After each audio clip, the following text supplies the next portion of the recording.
First, we have Naina. Naina Lal Kidwai is, everyone knows who she is. She is today she is a senior advisor for Rothschild, a senior advisor at Advent India, a member of the mission board at the EQ Futures Fund. She's a non-executive director on several boards.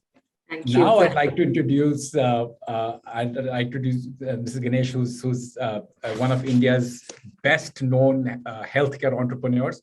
So as a chairperson, Meena heads Portea Medical, India's largest and fastest growing home healthcare company, which she co-founded in 2013. So talking a little bit about my journey of becoming an entrepreneur, it was the year 2000 when I started my first company called Customer Asset, which was in the BPO sector. Prior to that, I was working with Microsoft. I was leading some of India's business units for Microsoft. And my husband has been an entrepreneur even 10 years earlier. And people, we didn't have the word called entrepreneur. We only said businessman, right? So there was no such word. In 1990, he started. So I'd had some exposure to how challenging and how crazy it is to be an entrepreneur even before I started. But in 2000, 1999, 2000, actually, I came in contact with a lot of startups in the software space through the work that I was doing in Microsoft. My role was to work with various software companies, application developers of all hues and colors, and move them to the Microsoft platform. That was, I was evangelizing that, and that was my main role. As I spent a lot of time working with many of them, the spark started to grow in me that I could build something of this nature. Why not? I want to do it.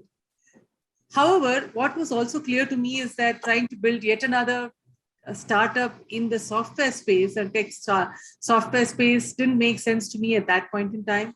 It's not that I had a very a differentiated idea of a new product that I could create in the software space. So I looked sideways and I found that BPO was a very absolutely nascent and emerging space at that time.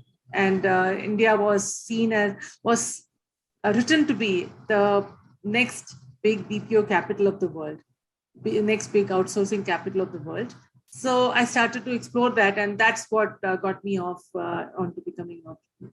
What made you decide to take the entrepreneurial plunge again in a completely new space, as like home healthcare? Yeah, so Naina, I sold my first company, the BPO company, Customer Asset, to ICICI OneSource. That was about 2003 or so.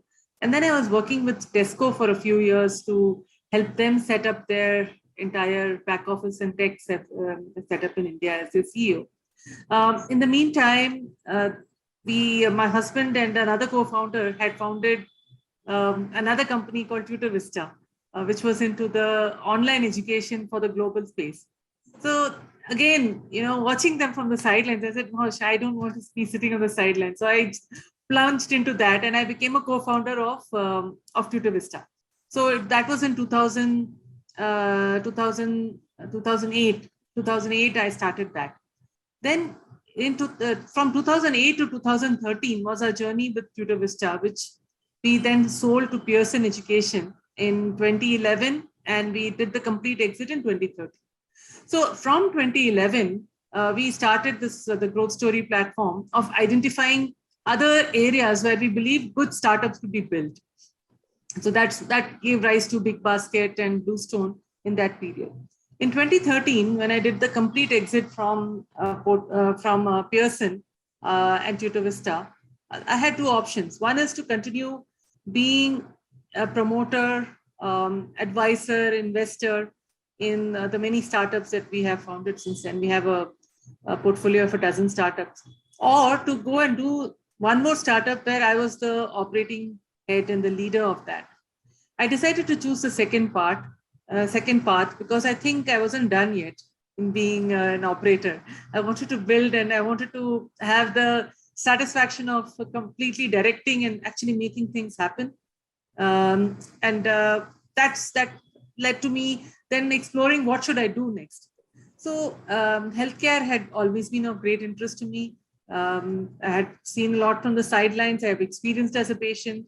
I've experienced as a caregiver to patients, to my parents who had, my father had cancer and he passed away and so on. So I had experienced the challenges that the healthcare sector has.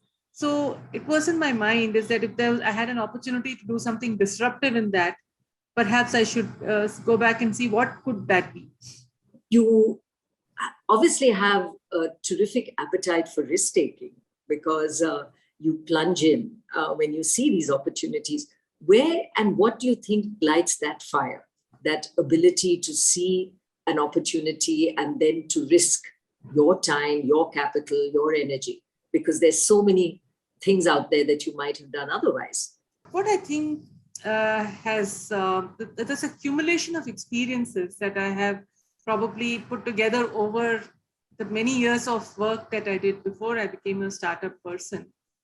Each of the companies and each of the opportunities that I got were, at least from the lens that I saw, were something which I could do something disruptive. I could do something new rather than just follow the footstep of what was done. So I think I got lucky, and probably I also had the proclivity to sort of gravitate towards those things which the companies in which I was with NIIT, then with PricewaterhouseCoopers, and then with Microsoft. In all of these places, I ended up gravitating towards those kind of opportunities which required me to set up something from scratch, something which is not there. So that desire to constantly build something, I think has been developing, and the pressure started sort of accumulating when the customer asset came in. The other thing is, I think also on a lighter note, I never get anything right. So I have to keep doing it again and again. Maybe at some point in time, some startup of mine will be a permanent thing which I stick with, which I hope will be Portea. Yeah. Well, I was actually just going to ask, it's interesting to see through your startup life, how you have set up and sold ventures. And it's unusual to some extent because these are babies that you have created. And how easy is it to actually manage that process? I can understand that it's compelling in terms of the money that is put on the table, but the emotional aspect. Yeah. And would you advise that this is the right way for startup entrepreneurs to look at business, to see opportunities, exit at the right time as well?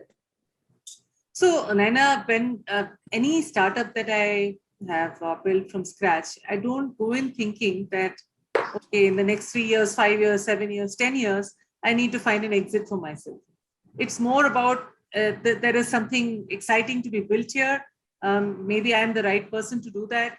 I can make a difference here. I can create jobs, or I can create a transformation in people's lives. Whatever it is that's driving me at that point in time, that is really the driver. Now, why we sell when we sell is of course, there is some element of, yes, somebody puts a offer on the table which you can't refuse.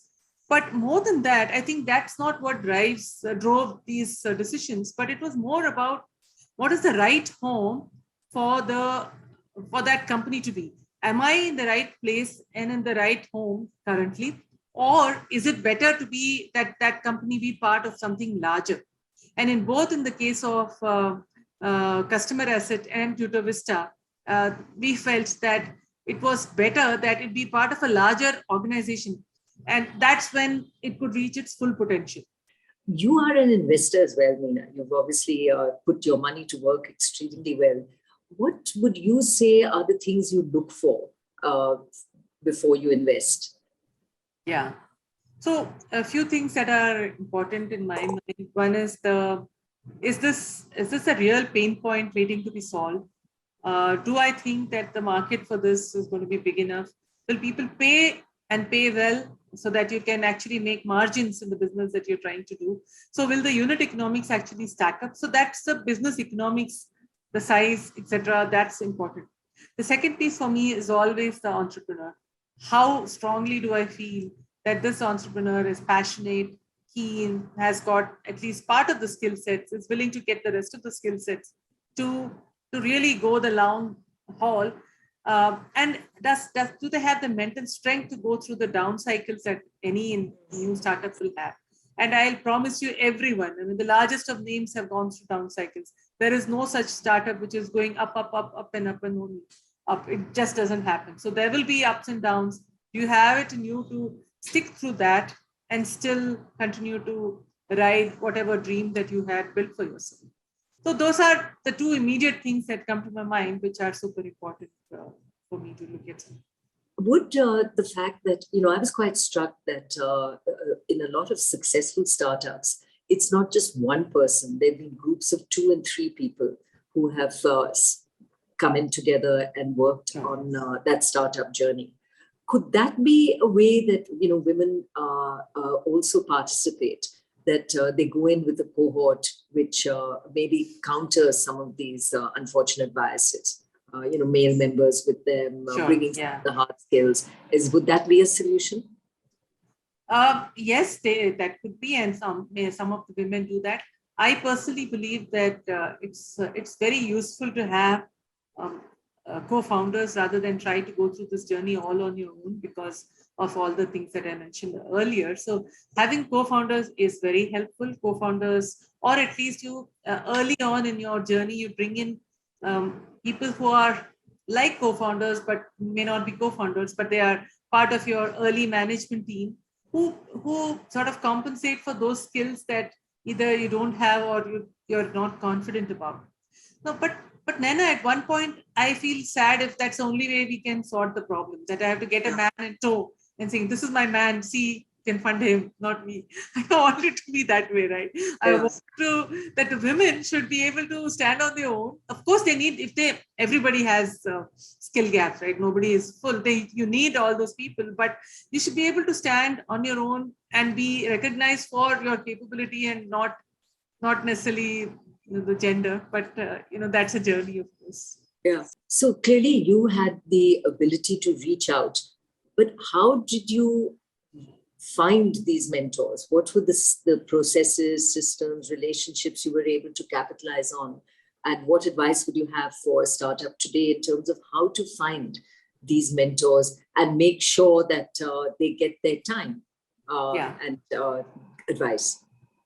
See, the good thing is that today it's so much easier to find people who have either built startups or are industry experts and they are available. They are asking to be part of startup journeys because they think it's exciting and there is something that they can bring to the table.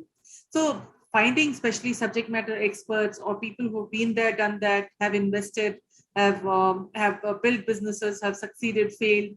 There's a lot more of just enough of supply available of these kind of people for us to reach out and connect with.